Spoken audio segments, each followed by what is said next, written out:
ओम शुक्लांबरधरं विष्णुं शशिवर्णं चतुर्भुजं प्रसन्नवदनं ध्यायेत् सर्वविघ्नोपशान्तये अज्ञानतिमिरान्धस्य ज्ञानाञ्जनशलाकया चक्षुरुन्मीलितं येन तस्मै श्रीगुरवे नमः। गुरुर्ब्रह्मा गुरुर्विष्णुः गुरुर्देवो महेश्वरः गुरुः साक्षात् परं ब्रह्म तस्मै श्रीगुरवे नमः। विधाय हृदि विश्वेशं विधाय गुरुवन्दनं बालानां सुखबोधाय क्रियते तर्कसङ्ग्रहः। तत्र अखिलागम संचार श्रीकृष्णाख्यं परं महा ध्यात्वा गोवर्धनसुधैस्तनुते न्यायबोधिनीम्।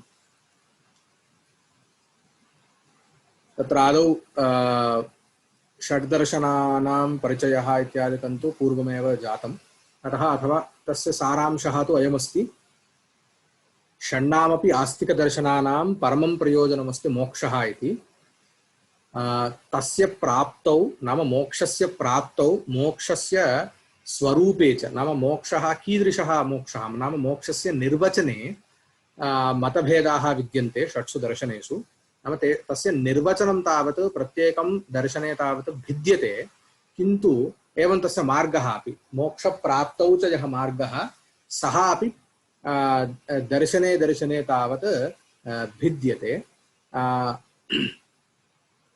न्यायदर्शने एवं वैशेषिकदर्शने च पुनः तद्वदेव भिद्यते, किन्तु न्यायदर्शनस्य वैशेषिकदर्शनस्य कालक्रमेण किं जातम् इत्युक्तौ पृथक्तया तयोः दर्शनयोः पठनम् इति इयं परम्परा तावत् लुप्ता। न्यायसूत्राणां तदुत्तरभाष्यस्य टीकायाः इत्यादीनां पठनम् एवमेव वैशेषिकसूत्राणां तद्भाष्यस्य प्रशस्तपादभाष्यादीनां च पठनं पृथक्तया कर्तुं तावत् इदानीं तथा सम्प्रदायः विरलः सम्प्रदायः इति वक्तुं शक्यते। तदुत्तरं कालक्रमेण न्यायवैशेषिकयोः समाहारः एव इदानीम् उपलभ्यते। तर्कसङ्ग्रहः वा मुक्तावली वा न्यायसिद्धान्तमुक्तावली वा एते सर्वेपि ग्रन्थाः न्यायवैशेषिकयोः सम्मेलनमित्येव वक्तुं शक्यते। सम्मेलनात्मकाः एव एते ग्रन्थाः भवन्ति। अतः विशिष्य अस्माभिः न्यायदर्शनमिति वा वैशेषिकदर्शनमिति वा इदानीम् आरम्भे तावत् नैव पठ्यते। केचन किञ्चित् शास्त्रम् अग्रे पठित्वा स्वयं न्यायभाष्यादीनां दर्शनं न्यायभाष्यादीन् तावत् भाष्यादीनि पठन्ति। अस्ति, तथा तु अस्ति, किन्तु तस्यैव मुख्यतया पाठः इति तावत् तथा प्रभूततया न विद्यते। अयमपि ग्रन्थः तर्कसङ्ग्रहः अन्नंभट्टा विदुषा विरचितः अपि तादृशः नाम न्यायवैशेषिकयोः समाहारात्मकः एव अयं ग्रन्थः भवति। तत्रादौ निधाय हृदि विश्वेशं विधाय गुरुवन्दनं बालानां सुखबोधाय क्रियते तर्कसङ्ग्रहः इति मङ्गलश्लोकः। स च मङ्गलश्लोकः इष्टदेवता नमस्कारात्मकः गुरुवन्दनात्मकः एवं ग्रन्थस्य प्रयोजनं ग्रन्थस्य विषयः इत्यादिकं सर्वमपि अनेनैव मङ्गलश्लोकेन ग्रन्थकर्त्रा अभिधीयते। तत्र हृदि विश्वेशं निधाय इत्यनेन परमेश्वरस्य हृदि निधानं हृदि स्थापनम् इति तु नैव सम्भवति, किन्तु अत्र विश्वेशं हृदि निधाय इत्यस्य विश्वेशं मनसि ध्यात्वा इत्यर्थः। एवञ्च परमेश्वरस्य ध्यानं कृत्वा गुरुवन्दनं विधाय विद्यागुरूणां वन्दनं विधाय कृत्वा बालानां सुखबोधाय अत्र प्रयोजनमुच्यते। केषाम् अयं ग्रन्थः केभ्यः अयं ग्रन्थः विरचितः कान् मनसि निधाय अयं ग्रन्थः विरचितः इत्युक्तौ बालानां सुखबोधाय बालानां कृते अयं ग्रन्थः विरचितः, न तु प्रौढपण्डितानां न पण्डितानाम् अयं ग्रन्थो न, अपि तु ये तर्कशास्त्रस्य ज्ञानं येषां तर्कशास्त्रस्य ज्ञानं नास्ति तेषाम् एव तानेव मनसि निधाय अयं ग्रन्थः विरचितः, तेभ्यः एव अयं ग्रन्थः विरचितः इत्यपि वक्तुं शक्यते। एवञ्च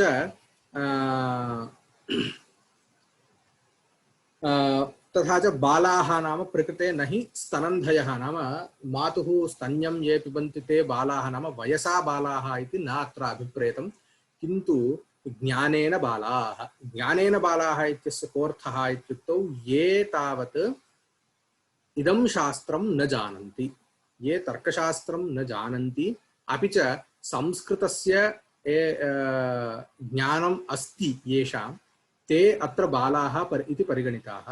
तेषां सुखबोधाय यतः साक्षात् यदि आदौ एव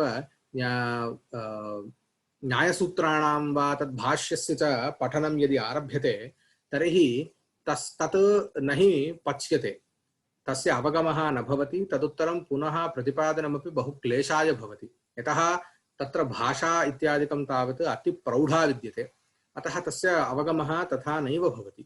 एवमेव अनुमानगादाधरी इत्यादीनामपि साक्षात् पठनेन कश्चन क्लेशः अनुभूयते, अतः आदौ प्रकरणग्रन्थानां पठनम् अपेक्षते इति प्रकरणग्रन्थस्य आवश्यकता अस्ति इति एतैः आचार्यैः ज्ञातम्। अतः तैः अयं ग्रन्थः रचितः प्रकरणात्मकः। प्रकरणं नाम किम् इति चेत् शास्त्रस्य एकदेशः भवति प्रकरणं। तत्र शास्त्रे ये मौलिकांशाः विद्यन्ते तेषाम् एव प्रतिपादनं यस्य ग्रन्थस्य मुख्यं प्रयोजनं सः भवति प्रकरणग्रन्थः। एवञ्च अत्र न्यायशास्त्रस्य वैशेषिकदर्शनस्य अथवा न्यायदर्शनस्य वैशेषिकदर्शनस्य च मौलिकांशानां प्रतिपादनमेव अस्य ग्रन्थस्य मुख्यं प्रयोजनम्। अतः अतएव अतिविस्तृततया अयं ग्रन्थः न भवति, किन्तु संक्षिप्ततया एव मौलिकांशान् प्रतिपादयति। अतएव अयं ग्रन्थः प्रकरणग्रन्थः इत्युच्यते।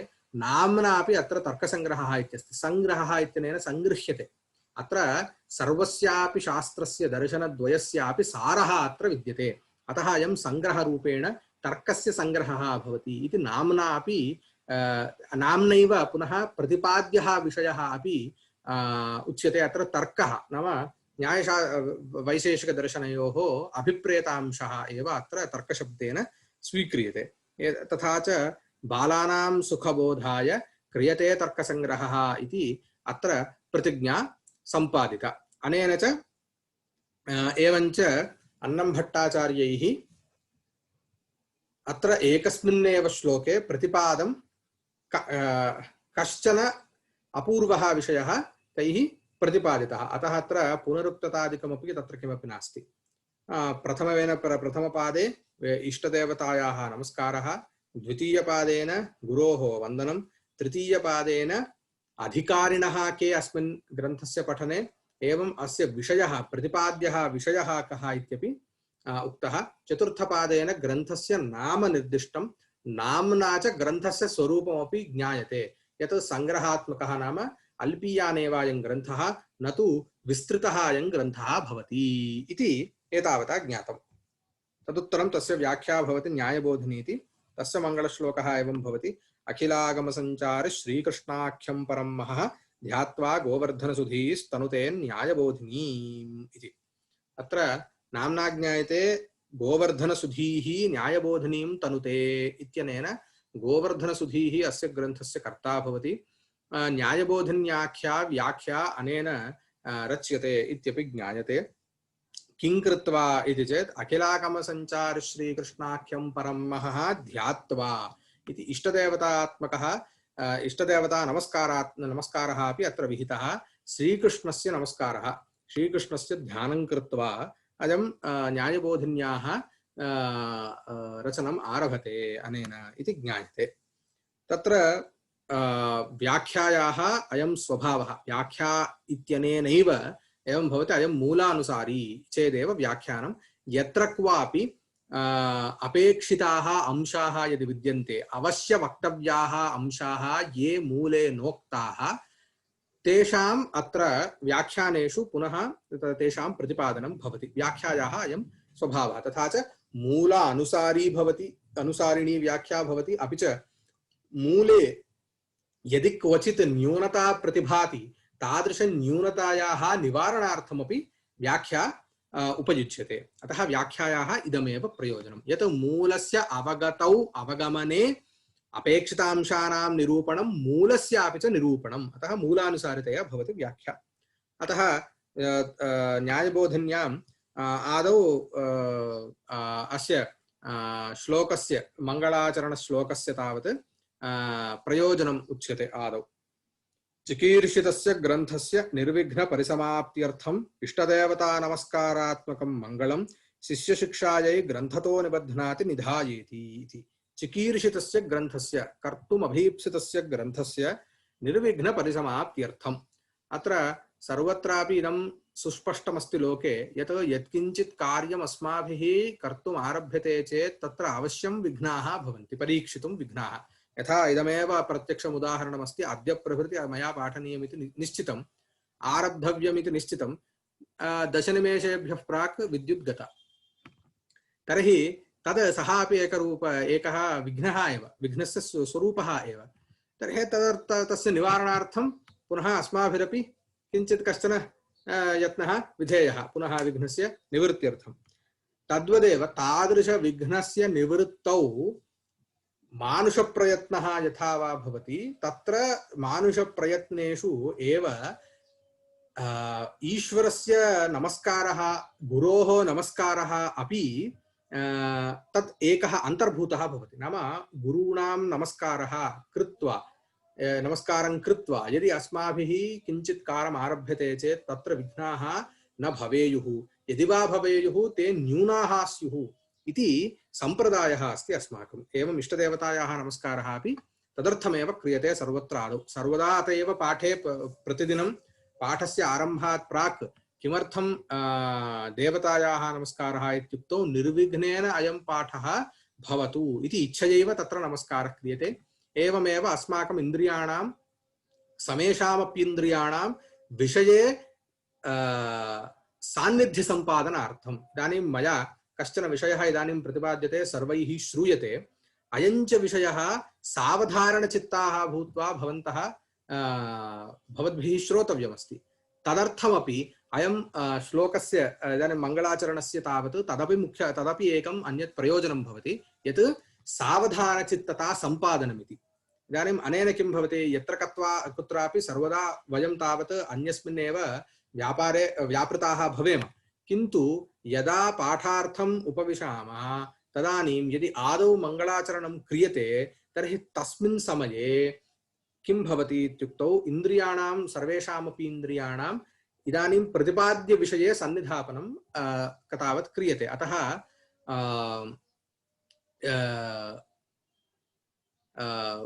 मङ्गलाचरणस्य इदमपि अन्यत् एकं प्रयोजनं विद्यते। एवमेव सम्प्रदायस्य दर्शनमपि अनेनैव भवति। सम्प्रदायस्य दर्शनं नाम अत उच्यते, ग्रन्थस्य निर्विघ्नपरिसमाप्त्यर्थम् इष्टदेवता नमस्कारात्मकं मङ्गलं शिष्यशिक्षायै ग्रन्थतो निबध्नाति। तर्हि किमर्थं क्रियते? इदानीं मया मङ्गलाचरणं कृत्वैव सर्वदा पाठः आरभ्यते चेत् तेन भवद्भिः सर्वैरपि ज्ञायते, ओहो सर्वदा पाठः मङ्गलाचरणेनैव आरब्धव्यः इति। मया कथं ज्ञातं? मद्गुरुणा तथैव कृतम्, अतः मयापि तथैव ज्ञातम्। अतः अयमेकः सम्प्रदायः अस्ति, यस्य सम्प्रदायस्य बहुप्रयोजनकता विद्यते। बहूनि प्रयोजनानि अनेन एतदाचरणेन बहूनि प्रयोजनानि सिद्ध्यन्ति इति अस्मत्पूर्वाचार्यैः निश्चित्य ज्ञात्वा तैः अयं सम्प्रदायः आरब्धः। तस्य सम्प्रदायस्य इदानीम् अस्माभिः अनुवर्तनमेव क्रियते। एवञ्च शिष्यशिक्षायै ग्रन्थतो निबध्नाति इत्यनेन अयमेकः अंशः अस्ति, यत् किमर्थं तर्हि तेन श्लोकरूपेण तत्र रचना कार्या। वस्तुगत्या मनसि एव ईश्वरस्य वन्दनम् एवं गुरोर्वन्दनं च विधाय तेन कर्तुं ग्रन्थस्य आरम्भः कर्तुं शक्यते। तदकृत्वा किमर्थं तदकृत्वा इत्यनेस्य तत् कृत्वा तस्य पुनः प्रदर्शनं श्लोकरूपेण रचनां कृत्वा तस्य प्रदर्शनं किमर्थम् आचार्येण कृतम् इत्युक्तौ शिष्यशिक्षायै, शिष्यान् शिक्षयितुं, नाम शिष्यान् बोधयितुम्। अयि भोः अयम् एकः सम्प्रदायः विद्यते, यत् ग्रन्थस्य आरम्भे निर्विघ्नेन तस्य ग्रन्थस्य समाप्तिर्भवतु इति कृत्वा इष्टदेवतायाः गुरोश्च वन्दनं विधायैव अस्माभिः किञ्चित् कार्यम् आरब्धव्यम् इति आचार्यैः स्वशिष्येभ्यः बोधयितुं स्वयं तत्र श्लोकरूपेण इदं मङ्गलाचरणं कृतं विद्यते इति। अत एव ग्रन्थतो निबध्नाति निधायेति। तदुत्तरमस्ति तर्कसङ्ग्रहस्य मूलं कथमस्ति द्रव्यगुणकर्म सामान्य विशेष समवायाभावाः सप्तपदार्थाः इति सप्तपदार्थानाम् अत्र विभागः उल्लेखः कृतः। जगति जगतः तावत् अयं विभागः न्यायदर्शनानुसारेण अथवा न्यायवैशेषिकदर्शनानुसारेण न्यायदर्शनानुसारेण इति किमर्थं नोच्यते इत्युक्तौ न्यायसूत्रेषु 16 पदार्थाः उक्ताः, वैशेषिकदर्शने एव 7 पदार्थाः उक्ताः। तथापि मया यथा पूर्वमुक्तम् अयञ्च ग्रन्थः न्यायवैशेषिकयोः मेलनात्मकः इति अत एव उक्तः अयं विषयः। अतः केवलम् एकमेव दर्शनम् आधृत्य एवम् उच्यते इति नास्ति। एवञ्च जगतः जगतीतले कति पदार्थाः सन्ति इत्युक्तौ 7 पदार्थाः सन्ति इति। तर्हि पदार्थानां ज्ञानेन किं सिद्ध्यति? किमर्थं कति पदार्थाः कति वा पदार्थाः भवन्तु तेषां विभागेन किमर्थम् अयं ग्रन्थः प्रवृत्तः इत्युक्तौ यथा आरम्भे उक्तं मोक्षस्य स्वरूपे मोक्षस्य मार्गे च प्रतिदर्शनं भेदः विद्यते इति। तत्र अस्मिन् दर्शने नाम न्यायवैशेषिकदर्शनयोः अयं सारः भवति यत् मोक्षप्राप्तौ किं कारणम् इत्युक्तौ पदार्थतत्त्वज्ञानं कारणं। पदार्थानां तत्त्वं ज्ञायते चेत् तदुत्तरं तस्य मोक्षो भवति इति अत्र सिद्धान्तः। तर्हि पदार्थ तत्त्वं नाम किं? तत्त्वं नाम असाधारणः धर्मः तत्त्वं भवति। अन्यत् केनापि वक्तुं शक्यते वा तत्त्वं नाम किमिति? कस्यापि नाम एकम् उदाहरणं।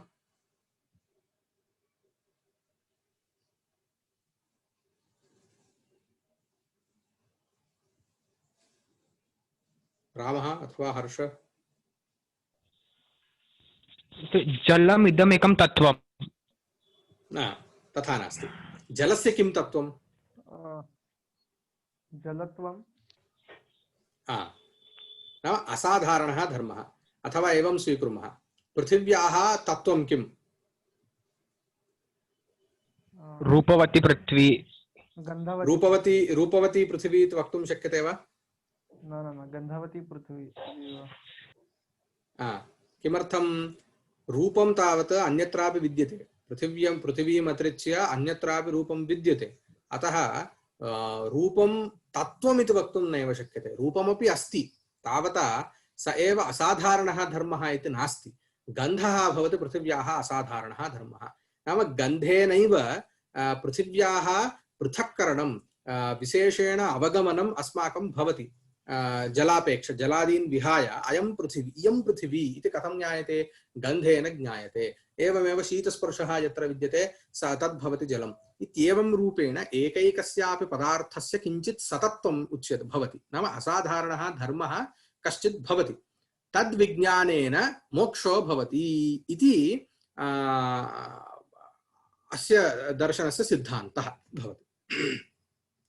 अतः पदार्थानां तत्त्वज्ञानात् निःश्रेयसाधिगमः इति तत्त्वज्ञानान् निःश्रेयसाधिगमः इति न्यायसूत्रस्य प्रथमे सूत्रस्य एकदेशः भवति। पदार्थ नाम तत्त्वज्ञानान् निःश्रेयसाधिगमः इति। तदपि अत्र नाम इदं सर्वम् अत्र प्रयोजनम्। आदौ पदार्थानां विभागः किमर्थम् इति चेत् एतदर्थं विभागः क्रियते इति।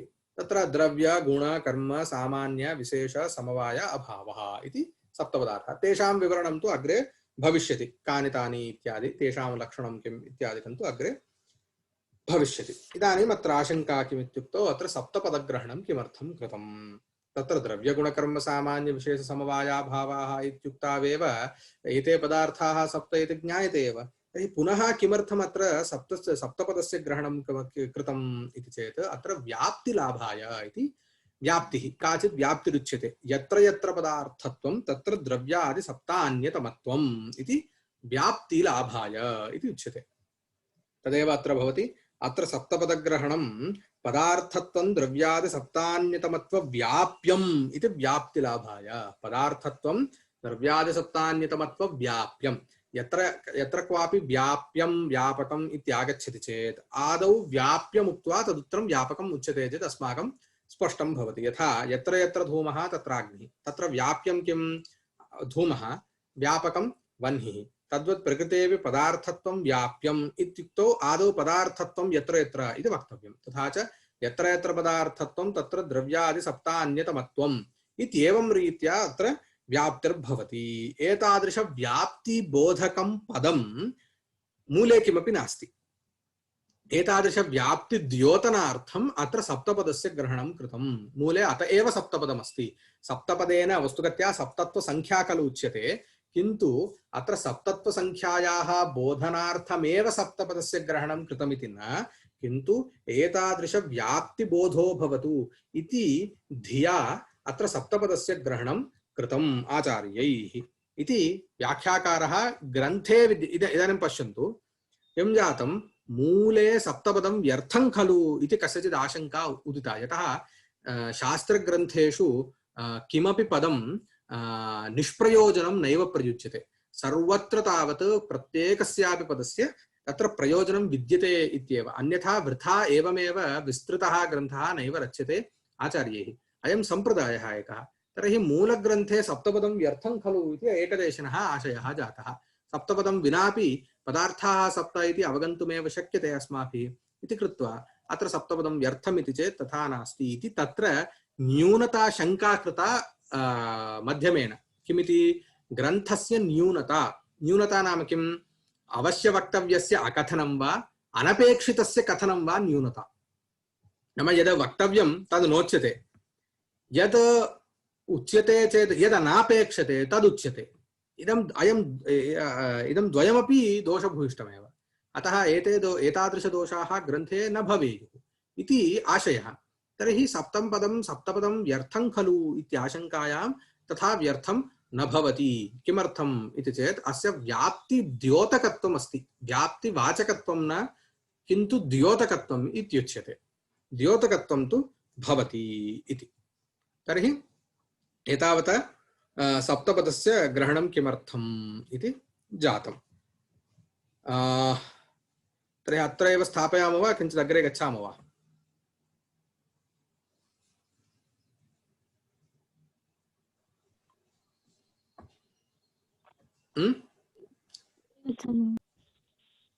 महोदय, इमम् अंशं पुनश्च एकवारं बोधयतु।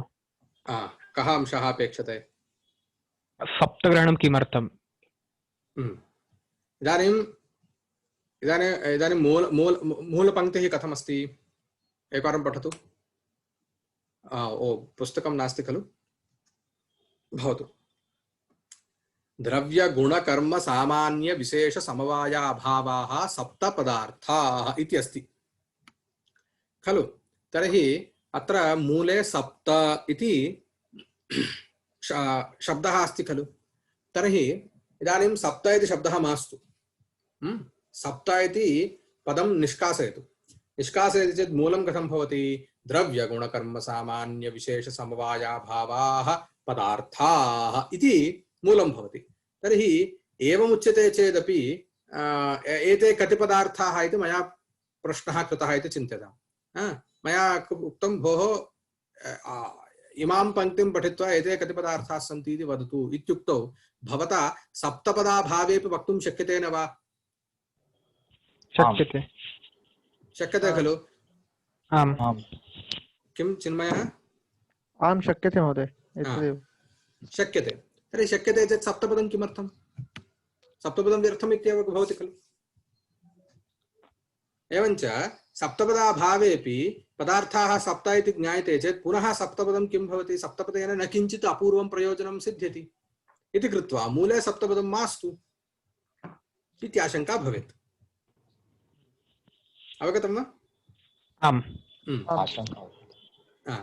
आशङ्का अवगता खलु? इदानीं नावगतं चेत् नावगतम् इति पृच्छन्तु पुनः। अतः पुनः पाठयितुं मम भवद्भिरवगतं वा न वा इति आधारीकृत्य मया अग्रे गन्तव्यं। किन्तु इदानीं भवद्भिरुच्यते चेदेव मया ज्ञायते। एवं यदि शक्यते चेत् मुखान्यपि प्रदर्शयन्तु, तदा किञ्चित् ममापि ज्ञानं भवति। भवन्तः कथं शृण्वन्ति इति ममापि किञ्चित् ज्ञानं भवति। मुखप्रसाद मुखमालिन्याभ्यां सुखदुःखे अनुमाया इति अग्रे कदाचित् आगच्छति ग्रन्थे। तदा भवद्भिरवगम्यते न वा इति कदाचित् मुखं दृष्ट्वापि मया ज्ञातुं शक्यते। तथा च इदानीं सप्तपदं मास्तु इति जातं खलु? सप्तपदं मास्तु इत्युक्तौ तर्हि सप्तपदं व्यर्थमित्याशङ्का जाता। आशङ्कापर्यन्तम् अवगतं भवद्भिः। समाधानं तु व्याख्याने उच्यते। किमित्युच्यते? भोः सप्तपदेन सप्तपदेन किम् अवगम्यते? सप्तत्वसङ्ख्या अवगम्यते। सप्तपदेन सप्तत्वसङ्ख्या खलु अवगम्यते। तर्हि सप्तत्वसङ्ख्यायाः अवगमनार्थं चेत् सप्तपदं निष्प्रयोजनं, सप्तपदस्य अपेक्षा नास्ति इति तेन तु निरूपितं, पूर्वपक्षिणा एतावता निरूपितं। किन्तु इदानीं सप्तपदस्य इदमेकमेव प्रयोजनं नास्ति। किं सप्तत्वसङ्ख्यायाः बोधनम् एकमेव सप्तपदस्य प्रयोजनं नास्ति भोः, तस्य अन्यदपि प्रयोजनं विद्यते। किं तत् प्रयोजनम् इत्युक्तौ तत्र व्याप्तिबोधकत्वं। व्याप्तिः नाम कश्चन सम्बन्धः। तस्य सम्बन्धस्य स्वरूपम् अग्रे अस्माभिः अवगम्यते। तथा च सप्तपदस्य अभावेपि क्षम्यतां, तत्र सप्तपदेन कश्चन सम्बन्धः अवगम्यते। कयोः सम्बन्धः अवगम्यते? इदानीं सप्तपदं नास्ति चेत् किं किम् अवशिष्टं? द्रव्यगुणकर्मसामान्यविशेषसमवायाभावाः पदार्थाः। द्रव्यगुणकर्मसामान्यविशेषसमवायाभावाः पदार्थाः इत्येतावत् मात्रम् अस्ति। इत्येतावन्मात्रम् अस्ति चेत् अत्र पदार्थशब्देन पदार्थाः इति किञ्चित् अवगम्यते। द्रव्यगुणकर्मसामान्यविशेषसमवायाभावाः इत्यनेन केचन सन्ति, एतेषां पदार्थाः इति संज्ञा इति एतावत् पर्यन्तम् अवगम्यते। इदानीं पदार्थेषु विद्यमानः धर्मः कः इत्युक्तौ पदार्थेषु यथा घटे विद्यमानः धर्मः कः? घटत्वं। अथवा पदार्थेषु विद्यमानः धर्मः पदार्थत्वम्। एवं द्रव्यगुणकर्मसामान्यविशेषसमवायाभावाः इत्युक्तौ इदानीम् अन्यतमत्वम् अन्यतरत्वम् इति कश्चित् इति ज्ञायते वा? कदाचित् श्रुतं वा? अन्यतरत्वम्, अन्यतरः, अन्यतमः इति न। द्वयोः एकः भवति अन्यतरः। द्वयोः एकः अन्यतरः। त्रयादिषु एकः नाम त्रिप्रभृतिषु एकः अन्यतमः। तथा च अत्र द्रव्यादि अभावपर्यन्तं सप्त खलु सन्ति। अतः तेषु किं भवति? अन्यतमत्वं भवति। तानि अथवा ते अन्यतमाः, तेषु विद्यमानः धर्मः अन्यतमत्वं। किम् अन्यतमत्वं? द्रव्याद्यन्यतमत्वम्। अयं च धर्मः कुत्र विद्यते? द्वयोरेकः नाम अन्यतरः इत्युक्तं। द्वयोरेकः अन्यतरः, तस्मिन् विद्यमानः धर्मः अन्यतरत्वं। स च धर्मः कुत्र विद्यते? अन्यतरत्वधर्मः। अन्यतरत्वधर्मः कुत्र विद्यते? द्वयोः अपि विद्यते। इदानीम् एकं स्वीकुर्मः। अत्र रामः अस्ति अथवा चिन्मयः अस्ति। रामचिन्मय अन्यतरत्वम् इति मया उक्तम्। रामचिन्मयान्यतरत्वं कुत्र विद्यते? हर्षे विद्यते वा? नास्ति। रामचिन्मययोः मध्ये एव विद्यते अथवा द्वयोर्विद्यते। एवमेव अत्र बहवः, इदानीं वयम् अत्र 7 जनाः स्मः। अस्माकं यद् अन्यतरत्वम् अन्यतमत्वं यदस्ति तत् अस्मान् अतिरिच्य अन्यत्र विद्यते वा? नास्ति, अस्मास्वेव विद्यते। एवञ्च तद्वदेव द्रव्यगुणकर्मसामान्यविशेषसमवाय अभाव अन्यतमत्वं कुत्र विद्यते? तेष्वेव विद्यते, सप्तस्वेव विद्यते। एवं तत्रैव द्रव्यगुणकर्मसामान्यविशेषसमवाय अभावेषु पुनः किं विद्यते? अन्यः कः धर्मः विद्यते? पदार्थत्वं विद्यते। अतः एते पदार्थाः इति खलु उच्यते। अतः तेषु पदार्थत्वं विद्यते। पदार्थाः एतद् अपेक्षया अतिरिक्ताः अन्ये न भवन्ति। अतः किं जातं? यत्र यत्र पदार्थत्वं तत्र द्रव्यादिसप्तान्यतमत्वम् इति आगतं वा न वा? पदार्थत्वं कुत्र? एतेषु। तेष्वेव अन्यः कः धर्मः अस्ति? द्रव्यादिसप्तान्यतमत्वं जातं। तर्हि पदार्थत्वं यत्र यत्र पदार्थत्वं तत्र द्रव्यादिसप्तान्यतमत्वम् इत्यागतम्। तद्वद् इदानीम् अन्यदुदाहरणं, यत्र यत्र धूमः तत्र वह्निः इत्युच्यते। यत्र यत्र धूमः तत्र वह्निरस्ति वा न वा? इदानीं तर्हि वह्निः धूमः कः भवति? व्याप्यः भवति, वह्निः व्यापकः भवति इत्युच्यते। अवगतम्? तर्हि किं जातं? धूमः वह्निव्याप्यः, वह्निः धूमव्यापकः। धूमः वह्निव्याप्यः, वह्निः धूमव्यापकः इत्युच्यते। तद्वत् प्रकृतेऽपि यत्र यत्र पदार्थत्वं तत्र द्रव्यादिसप्तान्यतमत्वम् इत्युच्यते चेत् किं जायते? किं जातं? पदार्थत्वं द्रव्यादिसप्तान्यतमत्वव्याप्यम् इति लभ्यते। पदार्थत्वं द्रव्यादिसप्तान्यतमत्वव्याप्यम् इत्यर्थो लभ्यते। एतादृश अर्थः अथवा एतादृशस्य अर्थस्य बोधनार्थं मूले किञ्चित् पदमस्ति वा?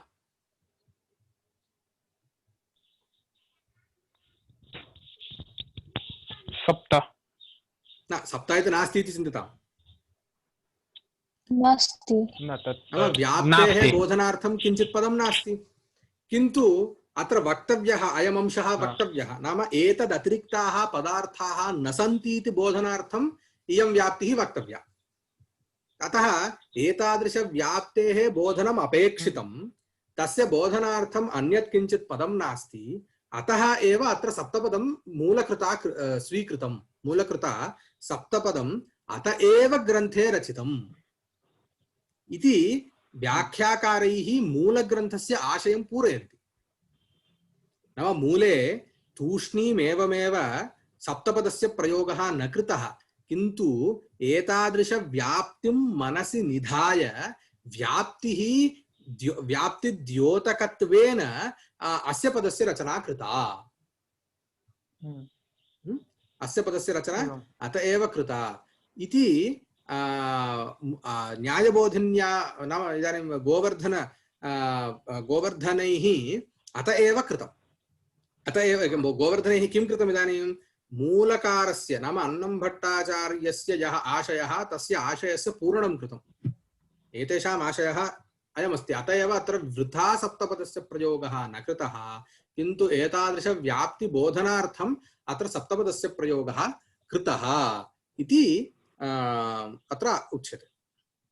अवगतं वा इदानीं किञ्चित्? अवगतः। आं महोदय। तर्हि अल्पारम्भः क्षेमकरः इत्युच्यते। अतः अद्य अत्रैव स्थापयामः।